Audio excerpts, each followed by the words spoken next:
to see Shaun beating Brandon. Easy. You haven't seen him in Easy. track.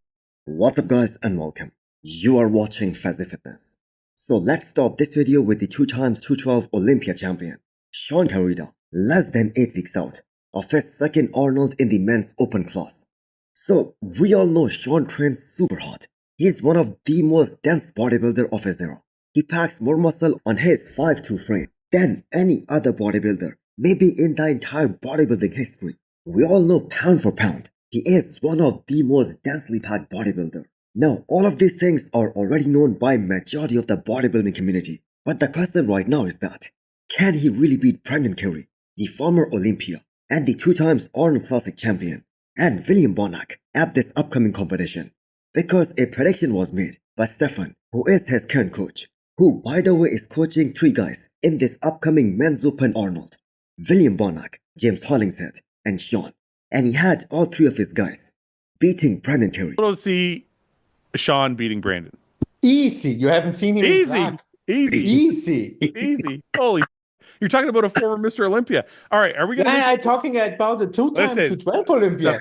Now, if we talk about that Brandon versus Shaun comparison and take account of the age factor, and Brandon Keone who is at the tail end of his career, well, the same can be said about Shaun as well, as both of these amazing bodybuilders. They are 42 years old, and it won't be wrong of me to say this. Both these guys have started to decline, especially since 2022. Now, Shaun looked pretty damn good at this year's Prague Pro, which was post-Olympia this year. And that was the first show him and Stefan did together, and that was in the men's open class. And they did a pretty good job at that show. But how much can Shaun really improve at this point of his career? And not to forget, Brandon Keone actually looked better than we all expected at this past Miss Olympia. And yes, I know even though he was outside of that top 8, but if Brandon comes in drier, with the same size, and if he can bring better conditioning, he will be a force to be reckoned with once again. And I think he can be as high as top 4. I guess Stefan lost the entire weight of his predictions when he said that James Hollingshead is gonna place in the top 3, beating Andrew Jacked. Well, I have got to say, unless Andrew messes up big time, and not just big time, he messes up everything for this prep, we do not see him outside of that top 3. And James Hollingshead isn't a kind of athlete who can beat a guy like Andrew Jacked. James. Okay. Andrew. Next up is the physique update from Mike Sommerfeld, who is looking, I'm gonna say, seriously big, as he is now under 8 weeks out of his first ever Arnold. I see where all these comments that he's built like a bodybuilder come from. The man is just so damn thick and so dense, and he has leveled up so much in just 1 year. But wait till you see that the vacuum in the front relaxed. He compares extremely well against all of the top guys in Classic. I mean, he's the one who gave the toughest time to Chris Bumstead, the 6 times Miss Olympia champion. In fact, he was the first one to beat Chris Bumstead in more than 1 shot. Previously, Ramondino was able to beat Sebum in the back double biceps, and that's pretty much it. Now, Sebum always won all of the other poses, so really it doesn't matter what the fans think, because the judges think the man is very classic, and he can win the Olympia title this year. And I have got to say, Mike is also coming for his first ever Arnold title in March, and is now being mentioned by one of the best we have ever seen in bodybuilding, Jay Cutler. So one can only imagine where his motivation will be at this point. Now, Mike did not lift his foot off the gas after the Olympia this year. And the scariest part for all of these other top contenders for this year's Arnold is that Mike was able to put on 12 pounds of solid muscle, stage weight, from 2023 to 2024. And somehow he still has room to grow, and he can get even bigger. And he's gonna make sure that he utilizes all of that. If a guy like Michael Crizzle, who has the biggest arms in the men's open bodybuilding right now, along with the mutant Nick Fokker, if he complements Akim Williams' arms, they must legit be huge. And you can see why Crizzle said that, because look at this recent training update from Akim Williams, pumping those guns.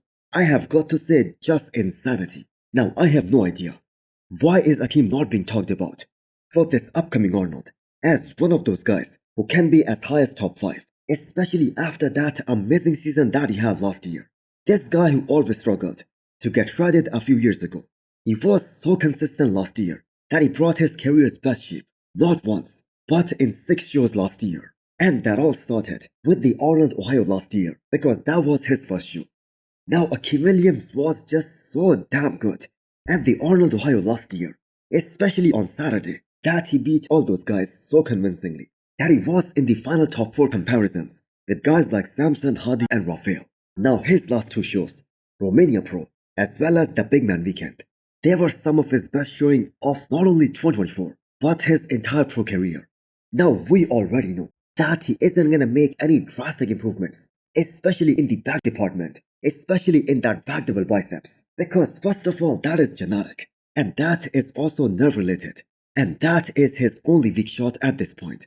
But Akim is just too good from the front, and one of the best from the side, and I don't think anyone should count him out.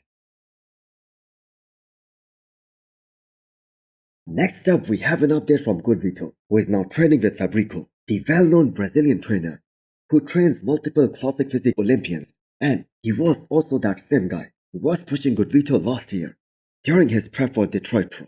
Now, there is gonna be immense hype for this year's Arnold Brazil, as 2 of these young guys and these freaks of nature, Good Vito and Carlos Thomas Jr., they are making their return to the bodybuilding stage after almost 1 year. And Carlos is gonna be making this comeback after more than 1 year. Now, Good Vito is already confirmed for this upcoming Arnold Brazil, while Carlos, on the other hand, he has also shown a lot of interest in doing this upcoming Arnold Brazil. Now, there are some similarities in their physiques, as both of these guys have those huge arms, great sweeping quads, as well as very small waistline. And they both kinda have the same weakness, their backs. They just aren't as good as their front. Now, Good Vito for sure is gonna be a lot bigger and more denser compared to his previous prep. And we don't really have to worry about his conditioning, as he was so damn ripped. I'm gonna say as ripped as Martin Fitzwater, if not more at Detroit Pro. And his coach Chris Aceto, he has his body figured out already. Now, Carlos Thomas Jr. on the other hand, he is now also working with one of the best coach in the industry, Patrick Tuor, who also has this reputation of getting his athletes in top shape. So hopefully this match that happens in Brazil, because this is gonna be a battle between 2 guys who are gonna be the future of the sport, considering how young both these guys are. For the people who are wondering, where has been the reigning 212 Olympia champion for these past few weeks? Well, for those of you guys who do not know, he got his gyno surgery done a couple of weeks back, and I believe he's gonna be back in the gym at that 4 weeks mark from when that surgery was done. And considering how he won this past Miss Olympia, he can rest up a lot more than just 4 weeks and still dominate the entire competition even this year.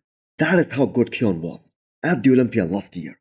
Now I can see why he is being asked by the fans over and over again to give them a timeline on when he plans to transition from the 212 into the men's open bodybuilding.